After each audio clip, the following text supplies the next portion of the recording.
Assalamu alaikum wa rahmatullahi wa barakatuh. Ripino hajaina.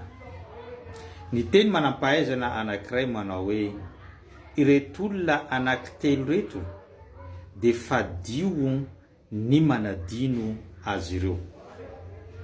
Voalohany amin'izany, ny olona izay nanavitra anao sy nanala anao tao anatin'ny fotoan-tsarotra na tao anatin'ny fahasahiranana izay niainanao. Ny faharoa, tandremo manadio ny olona anankiray izay nandao sy nandositra anao rehefa anao tafiditra tao anatin'ny fahasahiranana na ihany koa tao anatin'izany fotoan-tsarotra izany.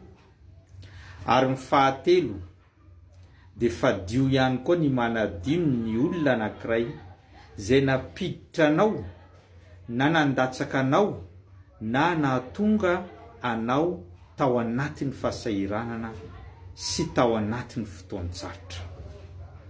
Satria ho io manampahaizana io, ny voalohany izay nanavitra anao tao anatin'ny fahasahiranana sy nanala anao de olona tena namana ary tena mankatianao, ary olona tokony ho valianao sofoana isan'ny mihetsika izany olona izany.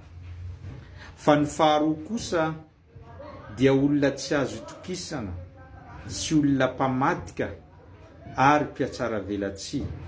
Satria nahoana, tao anatin'ny fotoan-tsarotra izay nandrasanao azy mihitsy no nandeha nandosirana anao, no nialany anao. Ary ny fahatelo kosa de fahavalonao, satria izy no nandatsaka anao tao anatin'ny lavaka lehibe, ary izy ihany koa no nahatonga anao ho ao anatin'ny olana goavana saingy tsy nanavitra anao izy na nierika akory nijery hoe inona zavatra izay nahazo anao. Ka reo olona anankitelo reo, ray tena namana tsy azo adinonao, iray mpiatsara velatsia mba hitandremanao, ary ny iray fahavalo de hiatanao lavitra mba tsy hampiditra problème be eo amin'ny fiainanao. Mahaiza miaina, ary aoka anao mail lalandava, ary aoka anao hanao tsara amin'ireo izay nanao tsara anao. Hitandrina amin'ireo mpiatsara velatsia ary hiataka ireo fahavalo, zay no mahatsara ny fiainana eto ambony tany. Zay no fampatsiavantsika tamin'ity androany ity. Abonneo, partageo ary atao j'aime fa mbola betsaka ny zavatra zay ho zaraintsika eto. Wassalamu alaikum wa rahmatullahi wa barakatuh.